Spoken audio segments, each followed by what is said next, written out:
Hello friends, input math channel में आपका एक बार फिर से स्वागत है। आज हम देखेंगे परसेंटेज, जो कि सिंप्लीफिकेशन में भी आते हैं। कुछ इस तरह क्वेश्चंस होते हैं, तो आज हम यूज करेंगे। आज हम देखेंगे डिजिटल सम मेथड, जिसको आप कास्टिंग आउट नाइन्थ मेथड भी कह सकते हैं। इस मेथड को समझने के लिए आप मेरे ब्लॉग पे जा सकते हैं, वहां मैंने डिस्क्रिप्टिव तरह से समझाया है। चलिए हम छोटे से एग्जाम्पल लेके इसको पहले जल्दी से समझ लेते हैं, फिर हम कुछ क्वेश्चंस करते हैं। जैसे ये है 21 + 40 + 325, इसका आंसर आएगा 386 अगर हम नॉर्मली जोड़ेंगे। अगर हम डिजिटल सम से करेंगे तो चलिए कैसे करते हैं ये हम देखते हैं। ये 21 है तो हम इसको जोड़ेंगे।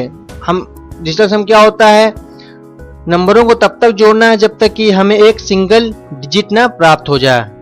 जैसे 21 है तो 2 + 1, इसको है 40 को 4 + 0 + 3 + 2 + 5, तो 2 1 3 + 4 + 3 2 5 5 2 7 3 10, यानी 10। मैं एक और लाइन और लिख देता हूं। 10 को जोड़ेंगे 1 + 0 तो 3 + 4 + 1, तो 4 3 7 1 8। ये हमें सिंगल डिजिट मिल गई।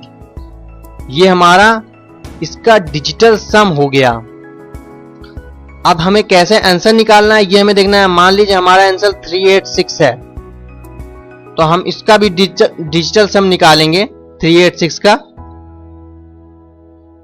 तो 6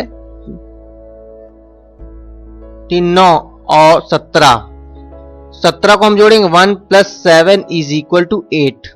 तो देखिए हमारा आंसर का डिजिटल सम और क्वेश्चन का डिजिटल सम सेम है। इसका मतलब हमारा सॉल्यूशन सही है। तो हम इसी मेथड का आज यूज करेंगे परसेंटेज सॉल्व करने में। तो चलिए हम जल्दी से कुछ क्वेश्चंस कर लेते हैं। ये हमारे क्वेश्चंस हैं जो आपने देखे होंगे, बैंक्स वगैरह में आते हैं एग्जाम्स में। तो हम इसको जल्दी से करते हैं डिजिटल सम मेथड से। तो सबसे पहले याद है कि डिजिटल सम मेथड भाग में डिवाइड में नहीं काम करता है। तो हम पहले से इसको, जैसे 3/5 है तो हम पहले इसको काट लेते हैं। 5 8 40, 2 आया, 5 चौक 20, 4 आया, 5 8 40। तो ये हमारा हो गया। अब हम लिखते हैं इसको 848 गुणे 3 का 75% का 25%। हम ऐसे इनको पिछली जब मैंने बताया उसको जोड़ना शुरू करते हैं। 8 8 16, 16 4 20, यानी 2 + 0 2, 3 7 + 5 12, यानी 3 गुणे 5 2 7, 3 दूनी 6, 6 त्रिक 18 गुणे 7, 8 1 9 63, यानी 6 + 3 9। हमने देखा हमारा सिंगल डिजिट आ गई 9। अब हम ऑप्शन में चेक करेंगे किसका डिजिटल सम 9 है, वही हमारा आंसर होगा। तो इसमें देख लेते हैं 5 5 10, इसका ये नहीं है हमारा, इसका डिजिटल सम 9 नहीं आ रहा है।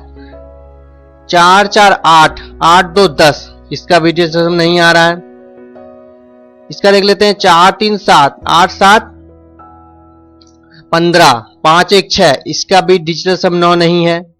इसका देखते हैं 7 7 14 14 4 18, यानी 1 + 8 = 9। इसका डिजिटल सम 9 है, यानी हमारा ये वाला आंसर सही है। आप इसकी प्रैक्टिस करेंगे तो और जल्दी से आप कर सकेंगे। तो मैं पहले बता रहा हूं तो आपको लग रहा होगा थोड़ा समय लग रहा है, पर आप जैसे प्रैक्टिस कर लेंगे तो आपको बस एक बार ऑप्शंस में देखना है और आपका सॉल्यूशन हो जाएगा। चलिए हम एक और क्वेश्चन देख लेते हैं इसी तरह जल्दी से। 220 है, 2 2 4 गुणे 8 1 9।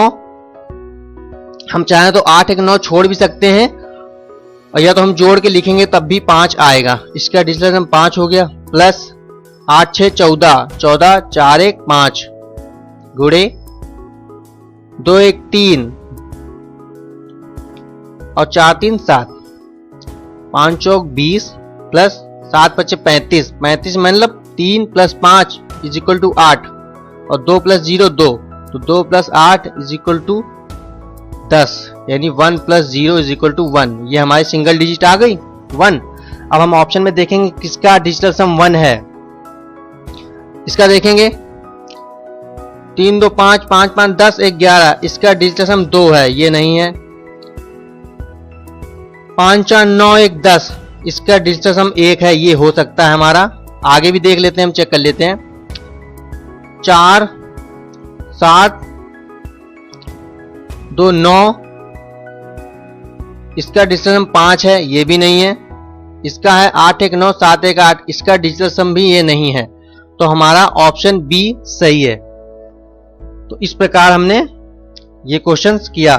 चलिए एक और मैं जल्दी से क्वेश्चन और करके दिखा देता हूं आपको, जिसमें x बीच में आता है। तो इसी प्रकार 4 2 6 इसी तरह हमने जोड़ा, गुणे 5 2 7 माइनस 4 1 5 का x% x हमने लिख दिया बराबर 77, 7 7 14 14 यानी 4 1 5 जोड़ दिया हमने डायरेक्ट, 7 6 42 यानी 4 2 6 minus 5x is equal to 5।